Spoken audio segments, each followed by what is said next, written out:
Selamat malam kami ucapkan dan selamat sahabat kepada para pemirsa yang dikasihi Tuhan dimanapun Anda berada. Selamat bergabung di dalam acara kebangunan rohani khusus akhir tahun yang diselenggarakan oleh Hope Channel dengan tema Immanuel, Allah beserta kita. Ayatnya terdapat di dalam Matius 1 ayat 23. Sesungguhnya anak darah itu akan mengandung dan melahirkan seorang anak laki-laki, dan mereka akan menamakan dia Immanuel, yang berarti Allah menyertai kita. Ungkapan nama Immanuel beserta dengan artinya yang lebih terkenal, Allah beserta kita. Walaupun di Alkitab kata-katanya adalah Allah menyertai kita, adalah kata-kata yang sangat terkenal, terutama di saat akhir tahun. Yang unik sebetulnya nama Immanuel hanya muncul 3 kali di seluruh Alkitab. 2 kali di buku Yesaya dan 1 kali di Injil Matius yang sudah kita baca tadi. Dan sebenarnya kemunculannya di Injil Matius merupakan pengulangan dari ayat di Yesaya 7 ayat 14. Di Yesaya 7 ayat 14 kita bisa baca, sebab itu Tuhan sendirilah yang akan memberikan kepadamu suatu pertanda. Sesungguhnya seorang perempuan muda mengandung dan akan melahirkan seorang anak laki-laki. Dan ia akan menamakan dia Immanuel. Yang mana Matius hanya mengutip untuk menekankan kegenapan dari janji ini. Matius 1 ayat 22 dan 23. Hal itu terjadi supaya genaplah yang difirmankan Tuhan oleh Nabi.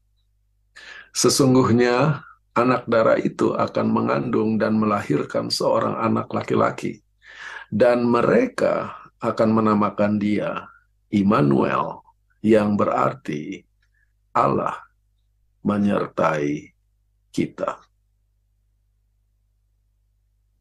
Ketika kami dihubungi oleh pihak Hope Channel merencanakan acara ini,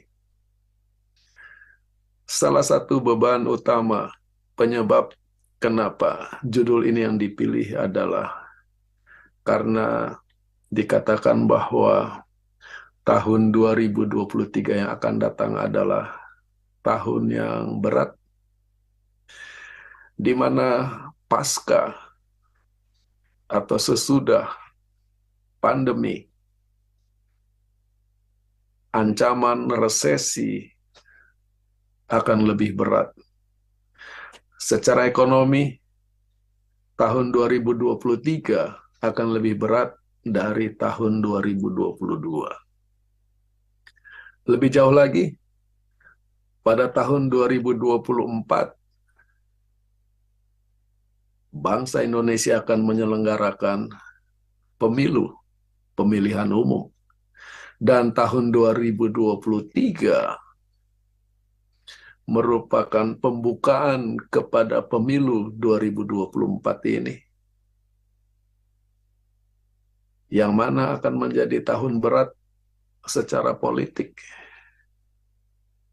Maka dipilihlah judul Immanuel, yang berarti Allah menyertai kita. Kita perlu berhati-hati membaca Alkitab. Apakah dengan mengucapkan Immanuel, apakah dengan membaca Matius 1 ayat 23, Immanuel, Allah menyertai kita, Apakah dengan mengkhotbahkan Immanuel, Allah menyertai kita, maka segala persoalan ekonomi akan hilang? Apakah dengan membaca dan mengucapkan Immanuel, Allah menyertai kita, maka otomatis pemilu 2024 akan berjalan lancar, damai, tanpa kekerasan?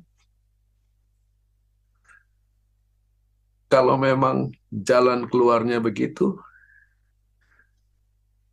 maka akan sangat mudah.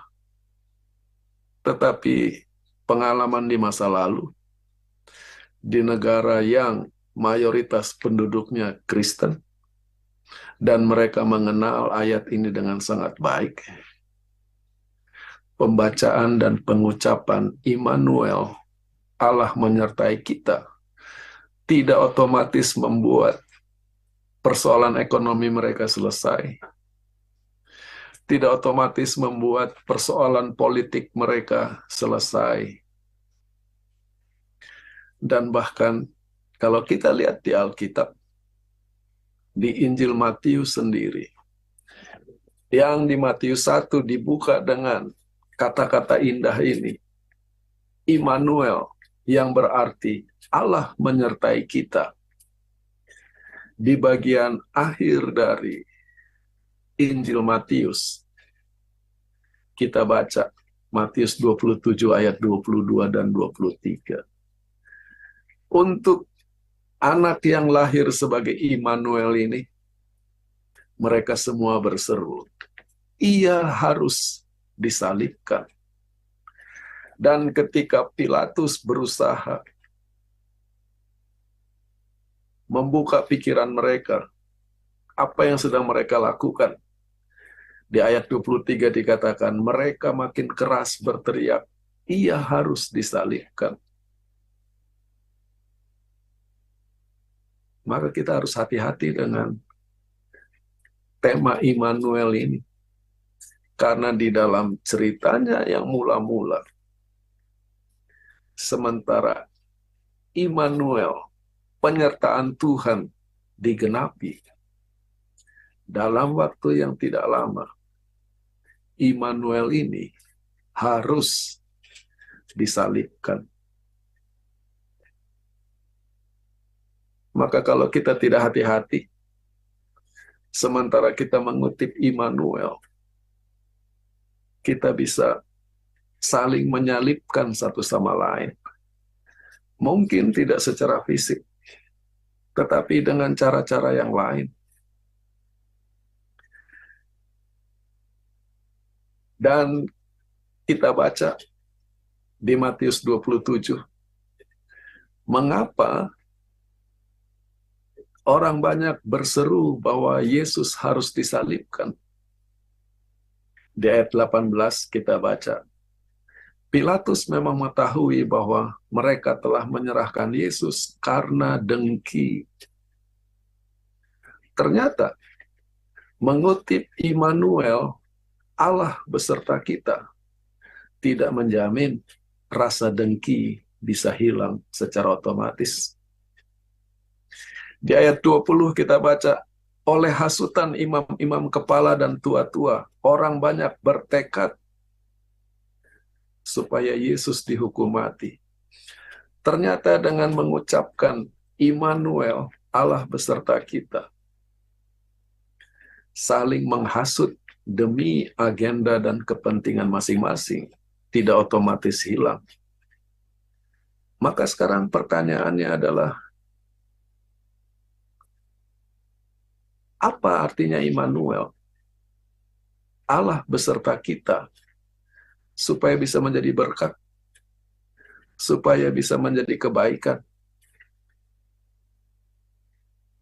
Mungkin pertanyaan pertama yang perlu kita tanyakan di sini adalah, siapakah yang dimaksud dengan kita di dalam kalimat Allah menyertai kita? Apakah kita di sini adalah seluruh penduduk dunia secara universal? Bahwa kita semua disertai Allah, atau kata kita di sini menunjuk kepada orang-orang yang setuju dengan kita, orang-orang yang setuju dengan pendapat kita, orang-orang yang siap mendukung kita. Hanya mereka yang di pihak saya yang disertai Allah. Tetapi mereka yang tidak setuju dengan saya, yang tidak sepaham, tidak disertai. Apakah yang dimaksud dengan kita di sini adalah hanya saya dan keluarga saya? Tidak peduli apa yang terjadi kepada orang lain. Lebih jauh lagi, kita perlu merenungkan apa artinya disertai oleh Tuhan.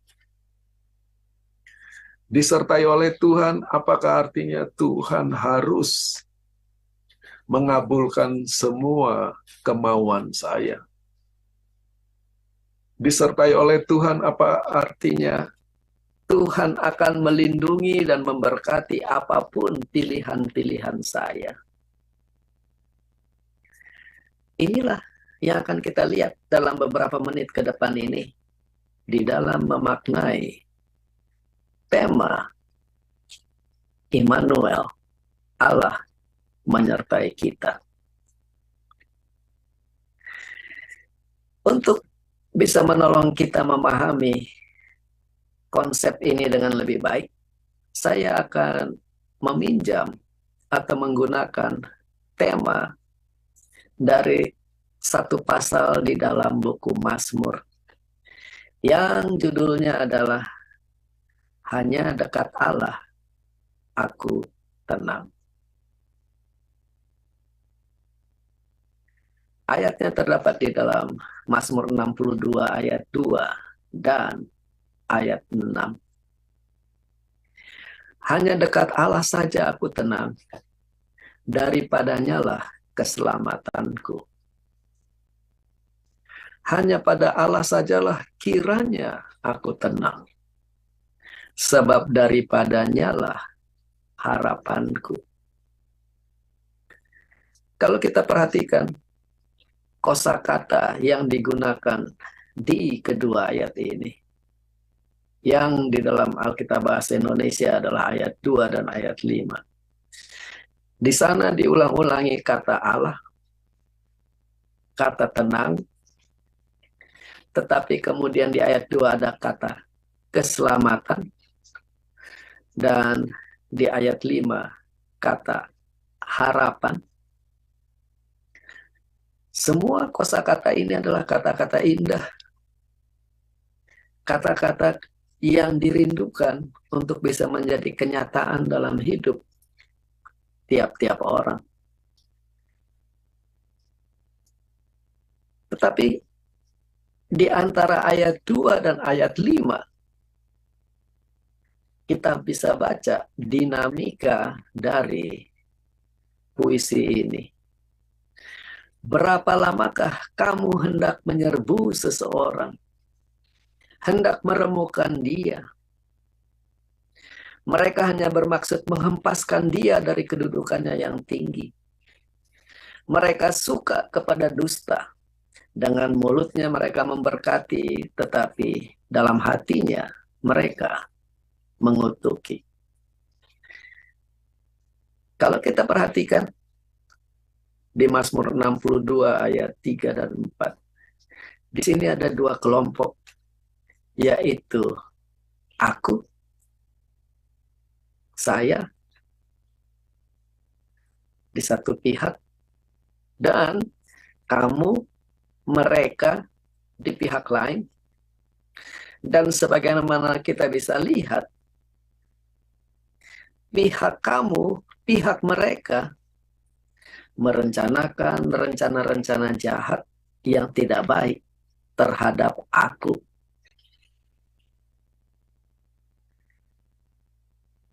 Tetapi di tengah-tengah serangan-serangan ini, Mazmur 62 ayat 3, menunjukkan kedekatan antara Allah dengan si aku pemazmur. Hanya dialah gunung batuku dan keselamatanku, kota bentengku. Aku tidak akan goyah.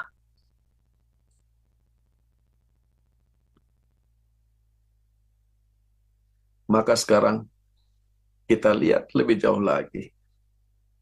Bagaimana tema ini diulangi lagi. Dimulai ayat 6 sampai 8.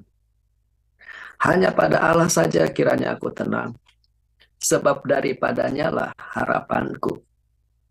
Hanya dialah gunung batuku Dan keselamatanku, kota bentengku, aku tidak akan goyah.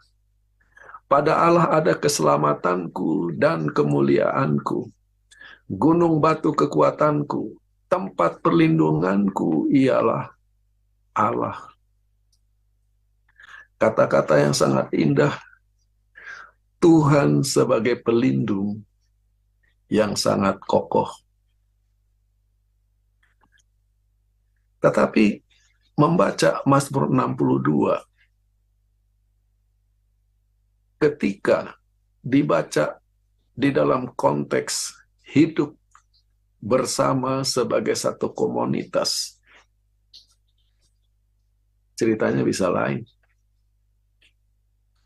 Mazmur 62 indah kalau dibaca sendirian.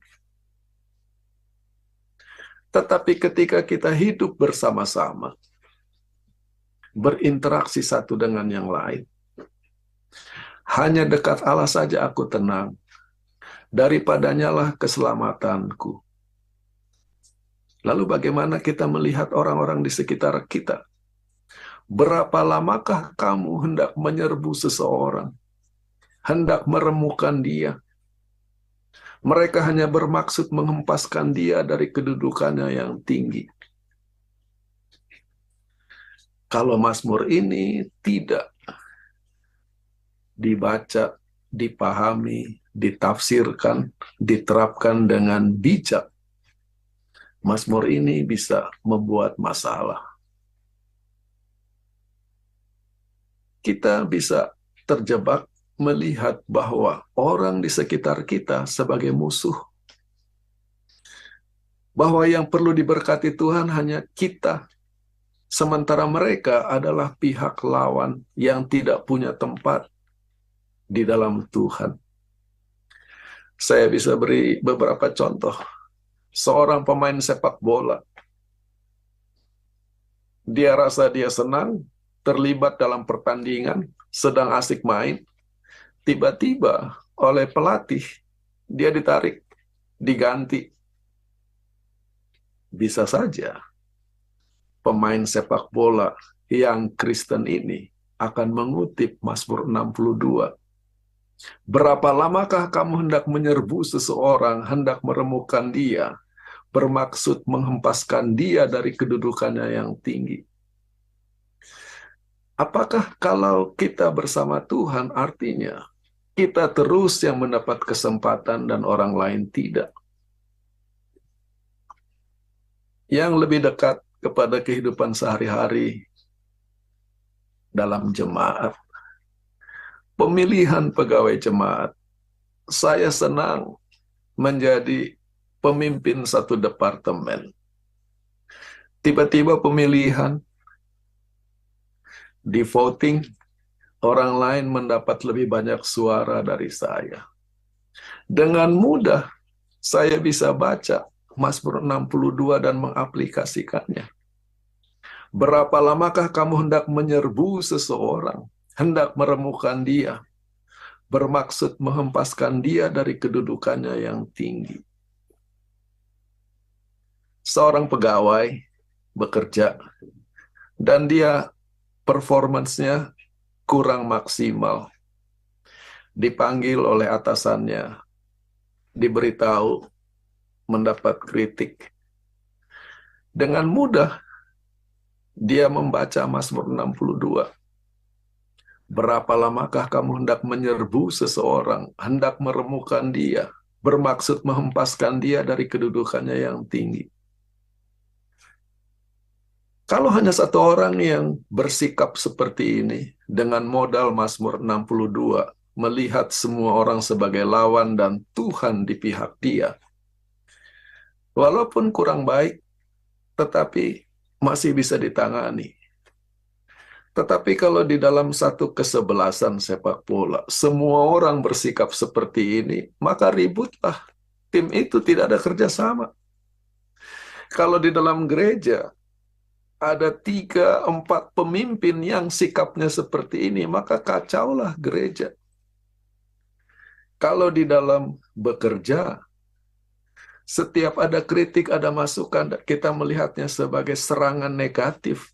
Suasana perusahaan akan tidak damai. Maka sekarang tantangannya adalah setelah membaca Mazmur 62 ayat 2, hanya dekat Allah saja aku tenang, daripadanya lah keselamatanku.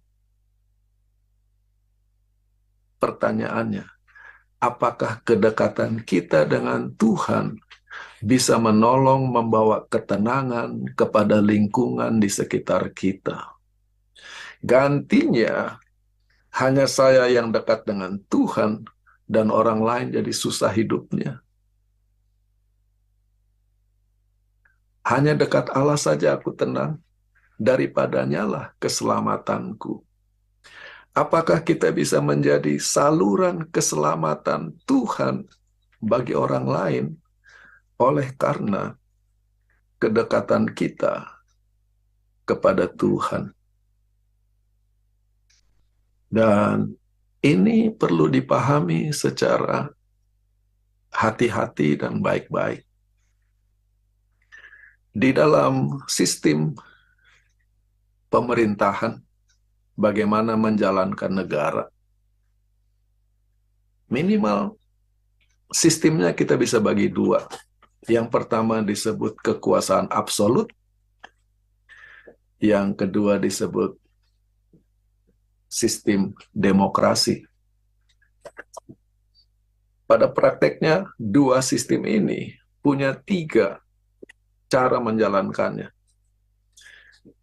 Sistem absolut biasanya adalah sistem kerajaan, bahwa pemerintahan ada di tangan raja. Raja tidak dipilih, dia dilahirkan. Rakyat hanya bisa menerima. Kontrasnya adalah demokrasi, dari kata demo, demos, orang banyak.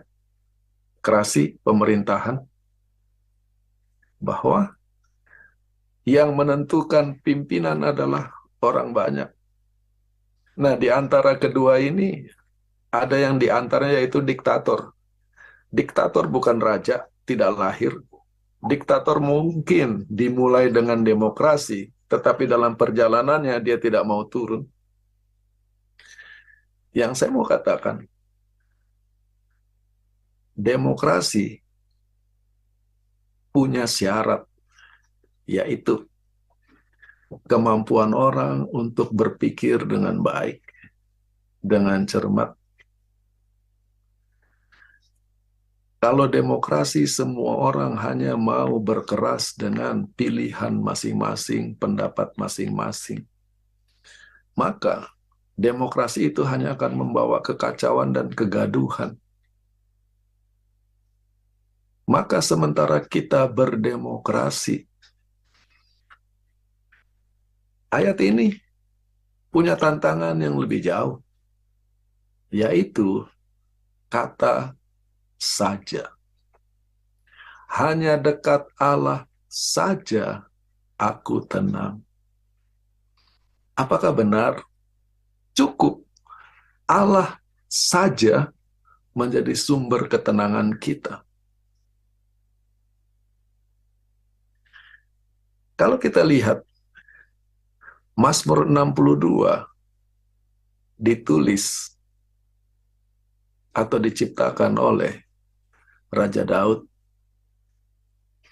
untuk memimpin biduan menurut Yedutun, Mazmur Daud. Hanya dekat Allah saja aku tenang, daripadanya lah keselamatanku. Kita seringkali berpikir bahwa tokoh-tokoh di Alkitab, terutama orang-orang hebat seperti Daud, adalah orang yang sempurna hidupnya. Dan kalau dia menulis, itu adalah ajaran dan nasihat bagi kita yang perlu kita turut. Kita perlu ingat bahwa tokoh-tokoh di Alkitab juga manusia dengan segala keterbatasan, kelemahan, dan pergumulan mereka. Maka apa yang akan saya lakukan di sini adalah menguji, memeriksa hidup Daud, pilihan-pilihannya dengan berdasarkan kata-katanya di Mazmur 62 ayat 2. Hanya dekat Allah saja aku tenang. Di 2 Samuel 11 kita baca, pada waktu pergantian tahun, pada waktu raja-raja biasanya maju berperang, maka Daud menyuruh Yoab maju beserta orang-orangnya dan seluruh orang Israel. Sedang Daud sendiri tinggal di Yerusalem. Suatu waktu, ketika Daud bangun dari tempat pembaringannya lalu berjalan-jalan di atas sotoh istana, tampak kepadanya dari atas sotoh itu seorang perempuan. Perempuan itu sangat elok rupanya. Lalu Daud menyuruh orang bertanya tentang perempuan itu. Sesudah itu Daud menyuruh orang mengambil dia. Maka Daud yang mengucapkan, hanya dekat Allah saja aku tenang. Ternyata bagi Daud tidak cukup Allah saja. Selain Allah, dia juga perlu perempuan lain yang bukan istrinya, yang istri orang, yang Daud menyuruh orang mengambil dia. Ketenangan Daud dibangun di atas ketidaktenangan rumah tangga orang lain. Bahkan sampai suami dari Batseba harus mati dalam pertempuran atas siasat Daud yang mengatakan, hanya dekat Allah saja aku tenang. Kita bisa bergerak lebih jauh. 1 Tawarikh 21. Iblis bangkit melawan orang Israel dan ia membujuk Daud untuk menghitung orang Israel. Lalu berkatalah Daud kepada Yoab dan kepada para pemuka rakyat, pergilah, hitunglah orang Israel dari Berseba sampai Dan. Bawa hasilnya kepadaku, supaya aku tahu jumlah mereka. Lalu berkatalah Yoab, mengapa Tuanku menuntut hal ini? Mengapa orang Israel harus menanggung kesalahan oleh karena hal itu? Daud melakukan sensus. Dan sebagian orang berpikir, apa salahnya melakukan sensus, menghitung berapa jumlah Israel? Tidak ada salahnya melakukan sensus. Bahkan itu adalah bagian dari proses pemerintahan. Tetapi kenapa ini menjadi suatu kesalahan di pihak Daud? Kita perlu melihat konteks latar belakangnya. Ketika Daud masih bukan siapa-siapa, belum dikenal sama sekali. Ketika dia berhadap-hadapan dengan Goliat, belum punya pengalaman. Inilah kata-kata Daud. Engkau mendatangi aku dengan pedang dan tombak dan lembing, tetapi aku mendatangi engkau dengan nama Tuhan semesta alam. Kenapa? Ayat 47. Supaya segenap jemaah ini tahu, supaya segenap Israel tahu bahwa Tuhan menyelamatkan bukan dengan pedang dan bukan dengan lembing. Hanya dekat Allah saja aku tenang. Dan itulah khotbah Daud ketika pertama kali tampil ke panggung Israel berhadap-hadapan dengan Goliat. Supaya segenap jemaat ini tahu bahwa Tuhan menyelamatkan bukan dengan pedang dan bukan dengan lembing. Itulah sebabnya sekarang menjadi suatu kesalahan yang sangat besar bagi Daud ketika dia menghitung jumlah laskar Israel, menunjukkan bahwa dia tidak bergantung sepenuhnya kepada Tuhan lagi, tetapi dia juga bergantung selain Tuhan, kekuatan militer yang dibangunnya. Maka ini menjadi suatu ironis. Hanya dekat Allah saja.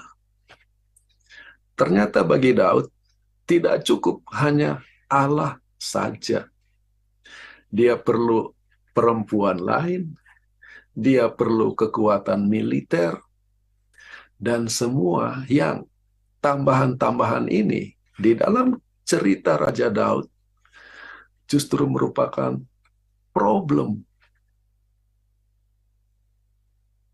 Masalah rumah tangga, masalah anak-anaknya di kemudian hari, hukuman terhadap Israel. Ketika kita tidak sanggup untuk dekat, bergantung kepada Tuhan saja. Selain Tuhan kita perlu yang lain-lainnya.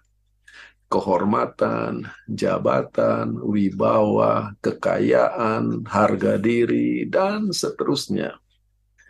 Yang lain-lain ini justru akan menjadi problem di dalam penyertaan Allah bagi kita. Karena kita tidak bisa tenang sebelum mendapat yang lain-lain. Kita harus hati-hati. Tidak ada yang salah dengan merindukan pendamping hidup. Tidak ada yang salah dengan membangun kekuatan militer. Tidak ada yang salah dengan membangun penghidupan yang lebih baik, mencari pekerjaan yang lebih baik. Yang jadi masalah adalah dari mana kita memulainya dan apa yang paling penting dalam hidup. Carilah dahulu kerajaan Allah dan kebenarannya, maka segalanya akan ditambahkan.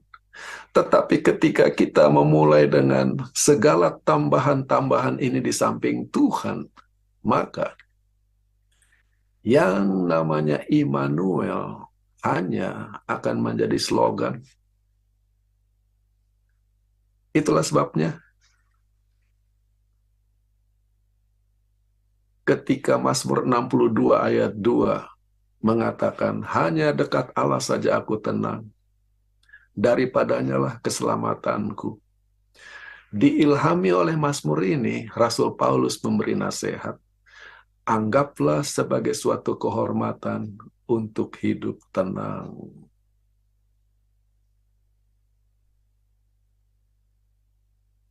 Tidak cukup hanya dekat Allah saja aku tenang.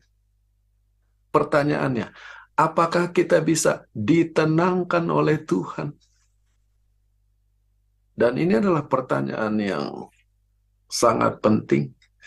Kalau Tuhan tidak bisa menenangkan kita, siapa lagi yang bisa menenangkan kita? Pertanyaan lebih jauh, apakah kita mau menenangkan diri? bersama Tuhan. Daud yang sama dalam segala kegagalannya, dia mengatakan di Mazmur 131 ayat 2, sesungguhnya aku telah menenangkan dan mendiamkan jiwaku, seperti anak yang disapih berbaring dekat ibunya.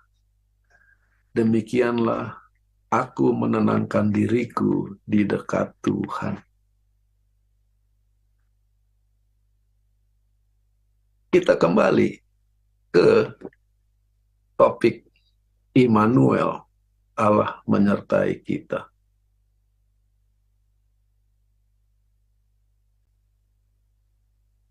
Apa artinya disertai Tuhan? Kita baca di ayat 21 dari Injil Matius.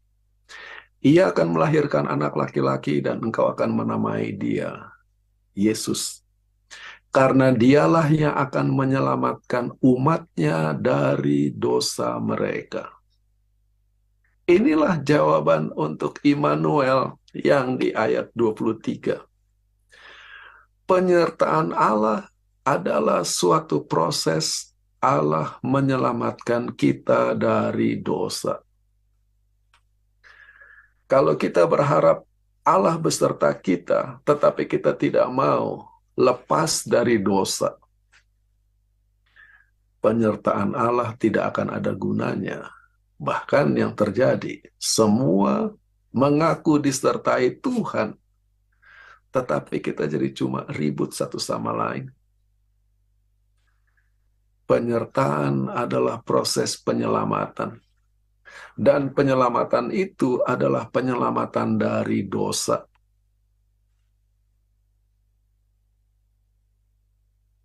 Yesus sendiri mengalami hal ini. Di Matius 27, di dalam proses kematiannya ia berseru, Eli, Eli, lama sabachthani. Allahku, Allahku, mengapa engkau meninggalkan aku? Ini adalah kontras yang unik antara Immanuel dengan Eli, Eli, lama sabachthani. Yaitu, Allah menyertai kita. Tetapi sekarang, Allah meninggalkan aku. Apa yang terjadi? Kuncinya adalah masalah dosa. Ketika Allah menyertai kita, Allah hendak membawa kita dari dosa, menjauhkan kita dari dosa, memberi kepada kita kuasa untuk mengalahkan dosa. Tetapi kalau kita berkeras di dalam dosa, maka penyertaan Allah akan mubazir. Karena Allah tidak bisa bersama dengan dosa, dan itu dialami sendiri oleh Tuhan Yesus.